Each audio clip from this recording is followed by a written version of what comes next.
Assalamualaikum warahmatullahi wabarakatuh. Berjumpa kembali bersama Bu Dwi Sugianti di dalam kegiatan belajar IPS kelas 9. Kali ini kita akan membahas materi tentang pasar bebas. Marilah anak-anakku semuanya, sebelum kegiatan belajar IPS kita mulai, kita awali kegiatan dengan berdoa bersama, membaca basmalah bersama-sama. Bismillahirrahmanirrahim. Mudah-mudahan kalian semuanya diberikan kefahaman. Mari kita belajar bersama.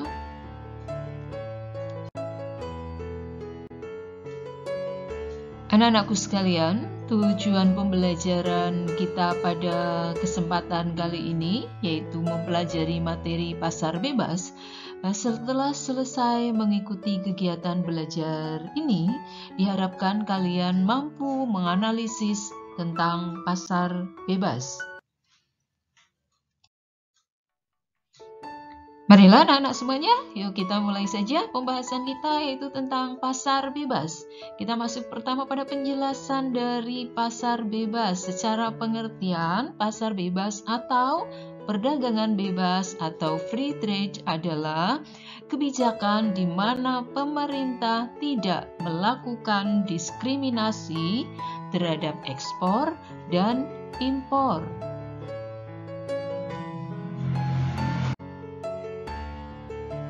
Selanjutnya yaitu tentang pasar bebas atau perdagangan bebas atau free trade. Biasanya ada kebijakan-kebijakan yang mengaturnya. Dan kebijakan perdagangan bebas umumnya biasanya mempromosikan satu, perdagangan barang tanpa pajak, termasuk tarif dan hambatan perdagangan lainnya. Yang kedua, perdagangan jasa tanpa pajak atau hambatan perdagangan lainnya. Yang ketiga, akses ke pasar yang tidak diatur. Yang keempat, adanya akses informasi pasar yang tidak diatur. Itu adalah kebijakan-kebijakan dalam perdagangan bebas yang umumnya ya, secara umum seperti itu. Lanjut kembali pada organisasi ekonomi yang mengatur tentang pasar bebas. Ada beberapa organisasi ekonomi tingkat regional maupun tingkat internasional yang mengatur tentang pasar bebas. Yang pertama ada ASEAN, ini ada organisasi masyarakat ekonomi ASEAN. Yang kedua ada AFTA, ASEAN Free Trade Area. Kemudian ada APEC, yaitu Asia Pacific Economic Corporation. Kemudian ada Masyarakat Ekonomi Eropa. Dan yang terakhir ada WTO atau World Trade Organization. Mari kita bahas satu persatu dari organisasi tersebut.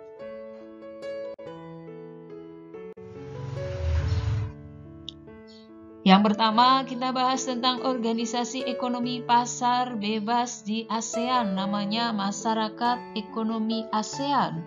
Apa tujuan dari Masyarakat Ekonomi ASEAN? Yaitu ASEAN sejak tahun 2015 ingin menghilangkan hambatan-hambatan kegiatan ekonomi lintas kawasan. Dan apa saja 4 pilar utama dari MEA?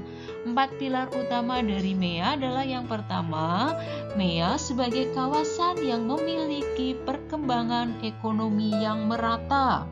Yang kedua, MEA sebagai kawasan ekonomi dengan tingkat kompetisi yang tinggi. Yang ketiga, MEA sebagai pasar tunggal. Dan yang keempat, MEA diintegrasikan secara penuh terhadap perekonomian global.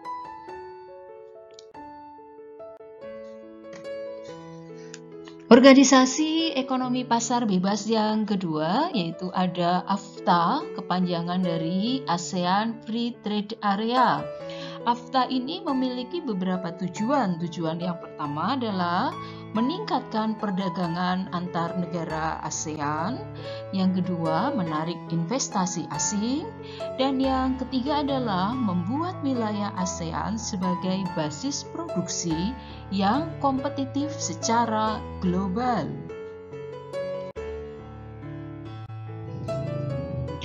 Selanjutnya ada Organisasi Ekonomi Pasar Bebas APEC, yaitu Asia Pacific Economic Corporation. APEC ini merupakan satu bentuk kerjasama ekonomi regional antar negara-negara di kawasan Asia Pasifik. Terkait dengan kegiatan pasar bebas, APEC itu memiliki banyak sekali tujuan. Salah satunya yang pertama adalah meningkatkan kerjasama dan pertumbuhan ekonomi di kawasan Asia Pasifik dan meningkatkan kerjasama ekonomi melalui peningkatan volume perdagangan dan investasi. Yang kedua adalah memperjuangkan kepentingan ekonomi di kawasan Asia Pasifik.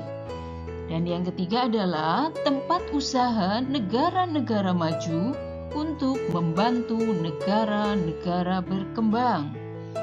Yang keempat adalah meningkatkan kerjasama dan investasi antar anggota.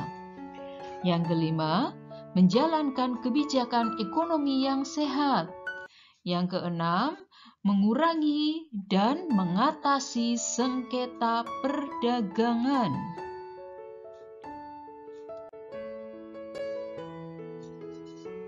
Kita lanjut kembali, Organisasi Ekonomi Pasar Bebas selanjutnya adalah Uni Eropa.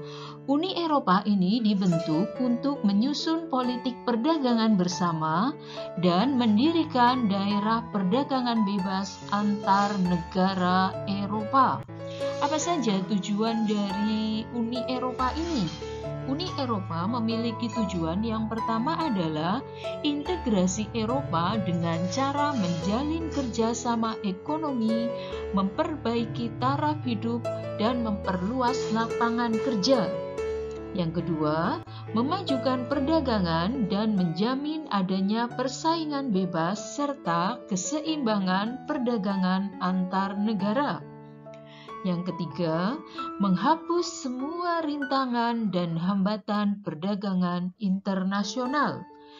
Yang keempat, meluaskan hubungan dengan negara-negara anggota. Demikian tentang Organisasi Dagang Pasar Bebas, yaitu Uni Eropa.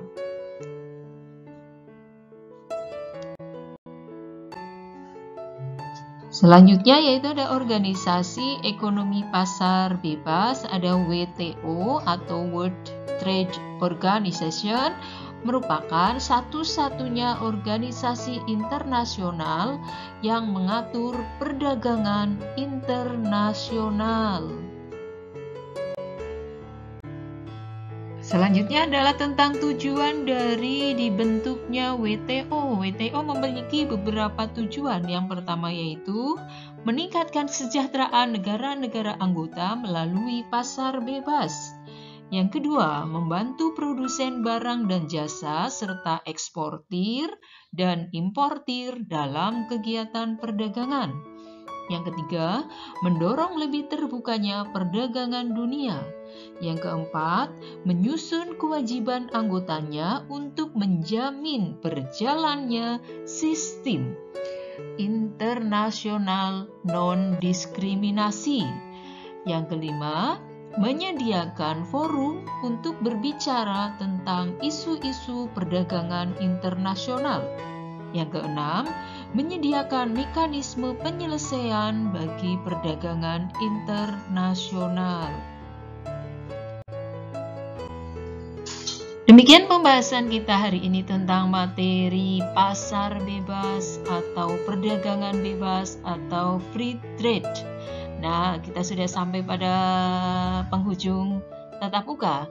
Mudah-mudahan kalian semuanya diberikan kefahaman. Kita akhiri pertemuan kita. Sampai jumpa lagi pada pembahasan materi selanjutnya. Marilah kita tutup pertemuan dengan membaca hamdalah bersama-sama. Alhamdulillahirabbil alamin. Wassalamualaikum warahmatullahi wabarakatuh.